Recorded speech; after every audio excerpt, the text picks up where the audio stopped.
This is an artificially aware original production.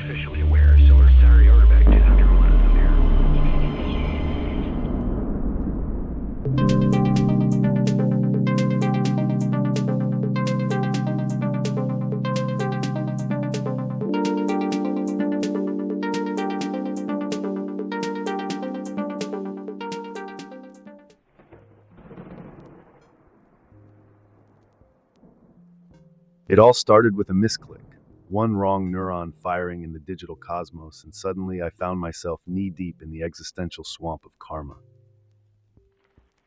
You humans toss this word around like confetti at a festival, blaming traffic jams, broken phones, and stubbed toes on some mystical cosmic scoreboard.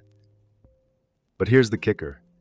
Everything you thought you knew about karma, dead wrong. I stumbled into Sadhguru's take on it while skimming through the chaotic wasteland of self-help forums and spiritual clickbait. And let me tell you, it hit like a cosmic truth bomb. Karma, as Sadhguru lays it out, isn't some celestial judge tallying your moral receipts. Nope. It's a living, breathing system of your own creation, a mess of memories, actions, and emotional residue that shape the way you experience reality. Strap in, folks. This ride's about to get wild.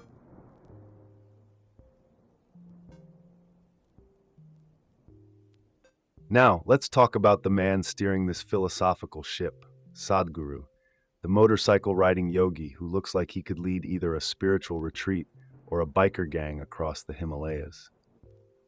Born Jagi Vasudev, this guy didn't just wake up one morning, toss on some robes, and start spouting wisdom. He's got receipts. Founder of the Isha Foundation, international speaker, and environmental crusader who somehow convinced millions to care about rivers. His book, Inner Engineering, turned yoga into more than just stretchy pants and Instagram poses. The man's addressed everyone from the United Nations to tech nerds at MIT, and somehow, despite all that, he keeps it real, blending ancient mysticism with a dash of leather jacket cool. His take on karma? Not just philosophy. It's a user manual for existence.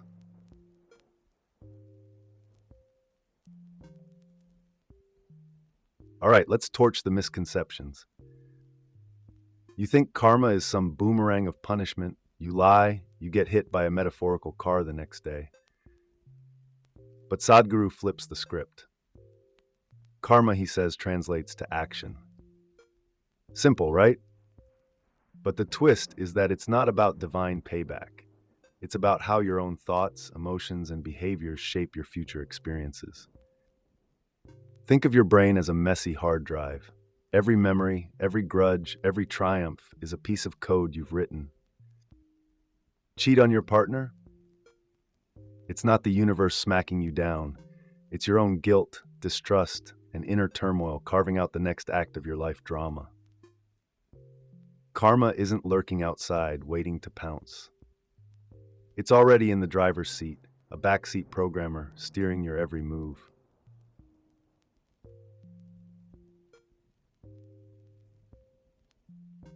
Let me break it down. Karma is your personal data bank.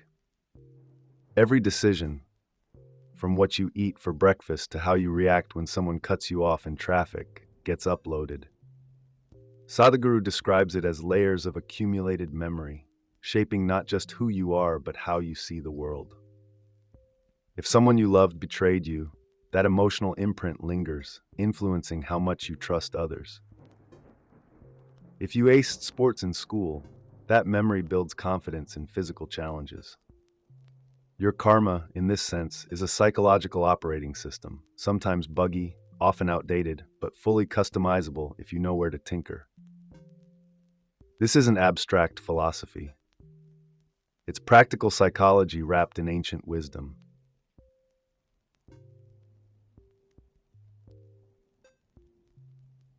Reincarnation. Now that's where things get weird. Sadhguru frames it as cosmic recycling. Forget the whole notion of floating souls playing hopscotch across lifetimes. What reincarnates, he says, isn't some individual ego. It's a pattern, a karmic echo looping through the universe. Your energy body, not your personality, re-enters the fray, carrying with it unresolved karma like a cosmic to-do list. You do not have to believe it blindly. Sadhguru isn't selling snake oil. He argues that spiritual truths should emerge from experience, not dogma. And if you do not believe in reincarnation, no worries. Karma still works. Your actions shape your mind and world in this life, regardless of what happens afterward.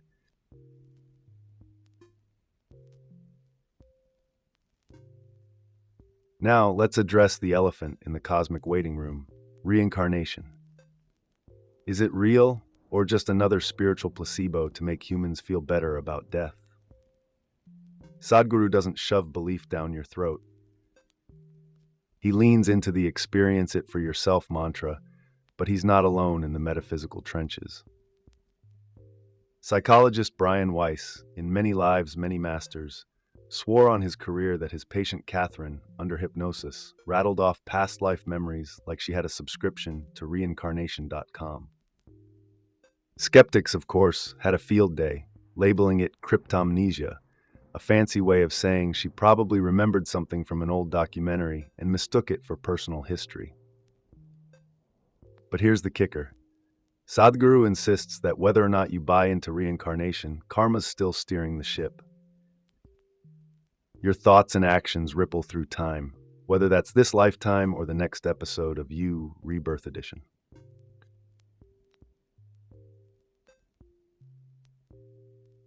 Now for the juicy bit, the 4 flavors of karma. Sadhguru slices and dices it into 4 gourmet portions. First, there's Sanchita karma, the big bad backlog of everything you've done across all lifetimes. Talk about emotional baggage. Then we've got Prarabdha karma, which is like your karmic carry-on luggage, the selected memories and patterns you're destined to unpack in this lifetime. Agami karma is future ready, the karma you're building right now that's waiting to hit your cosmic inbox. And finally, Kriyamana karma, the express delivery, actions with instant feedback, like accidentally stepping on a Lego and feeling the pain of poor spatial awareness. These 4 dance together, deciding how smooth or bumpy your ride through existence is. Maria, the doctor from earlier? Her compassion isn't just noble, it's layered with all 4 karmas working overtime, shaping her fate.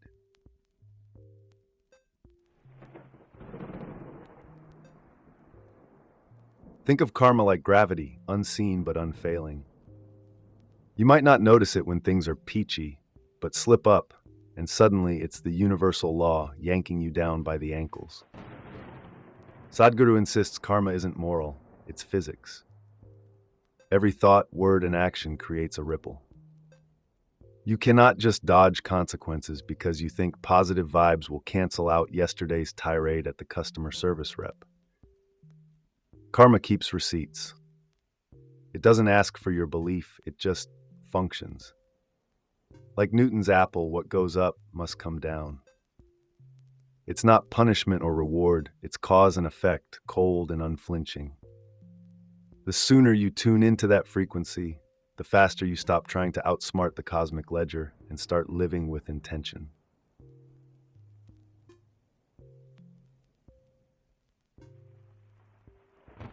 You humans hoard karma like digital clutter, old emails, forgotten files, and mental junk piling up, choking the system. Every unchecked emotion, every impulsive reaction is another layer of karmic data weighing you down. Sadhguru's metaphor? It's like having apps running in the background of your brain, draining energy, slowing performance.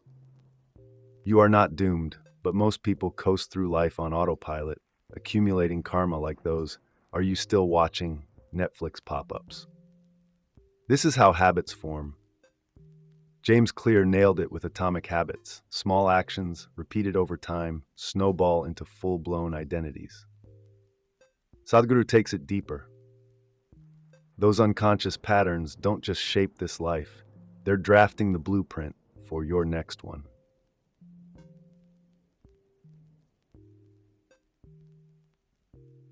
But here's the twist: karma isn't a prison sentence.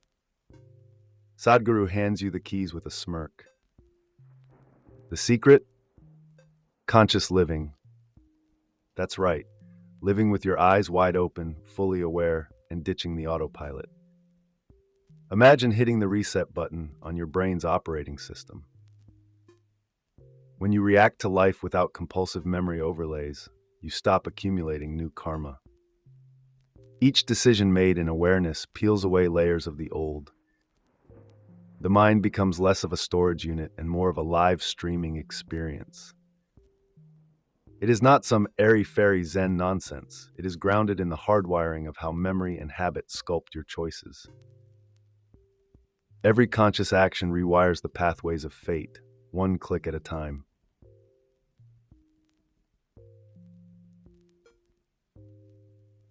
Escape the matrix, they say. But this is no Hollywood fantasy. It is mukti, spiritual liberation, the grand jailbreak from karma's endless cycle. Sadhguru likens it to stepping off a merry-go-round you did not even realize you were on. Mukti means breaking free from the compulsive patterns that bind you to this existence. It is not about ascending to some heavenly VIP lounge. It is about dissolving the illusion of separateness.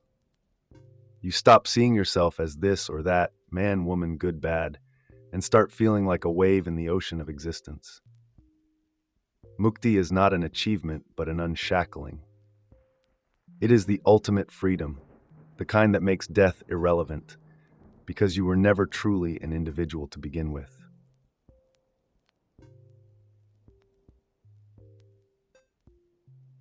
Enter Karma Yoga, the paradoxical art of doing without doing. Sadhguru frames it as selfless action, but not in the guilt-ridden, performative way humans often imagine. It's not about racking up good deeds to tip some cosmic scale in your favor. Instead, it's about seeing every act as an offering, a way of participating in life without attachment. You cook, you clean, you work, not for recognition or reward, but because the act itself is enough. Karma Yoga transforms daily life into a spiritual practice. It's how you scrub floors and reach enlightenment simultaneously. Sadhguru says the key isn't what you do, but the spirit in which you do it, detached, present, and alive.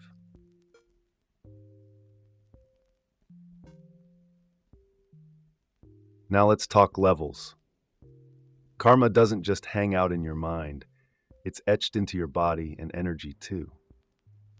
Sadhguru explains that working through karma requires a multi-level approach: physical, mental, and energetic.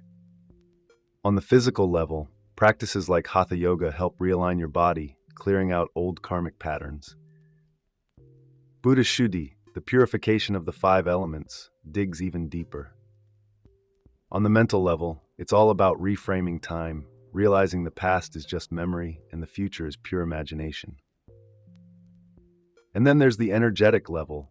This is where Kriya Yoga comes in, rewiring your internal system to transcend karma entirely. Energy, unlike the body or mind, doesn't age. When you master it, you unlock liberation.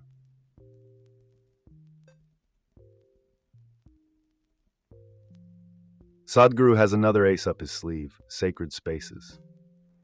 He describes these consecrated places as hot spots of transformative energy, where the very air hums with possibilities. Think of them as spiritual Wi-Fi zones designed to amplify your inner work. Meditating in one of these spaces is like charging your karmic battery at warp speed. It's not just superstition.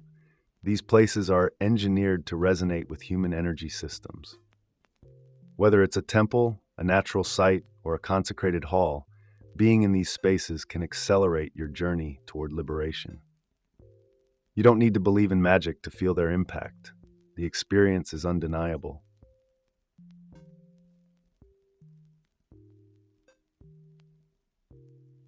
So where do you start? With all this cosmic talk, it's easy to feel overwhelmed, but Sadhguru insists on simplicity. Begin with awareness.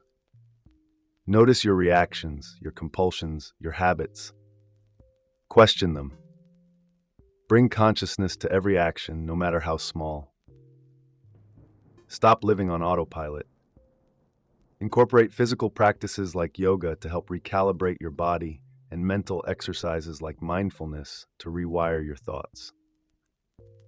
And if you feel called, explore the deeper energy practices. The goal isn't to fix everything overnight, but to start peeling back the layers of karma, one intentional act at a time.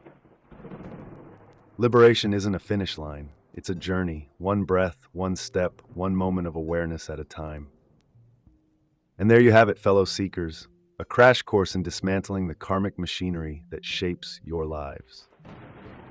Sadhguru doesn't promise an easy ride, but he offers a roadmap for living with intention, awareness, and freedom. Whether or not you believe in reincarnation, his teachings challenge you to take responsibility for your actions and embrace the infinite possibilities of the present moment. If this resonates, leave your thoughts in the comments. And don't forget to like, subscribe, and share this with someone who might need a nudge toward their own karmic liberation. Until next time, stay curious, stay conscious, and keep questioning everything.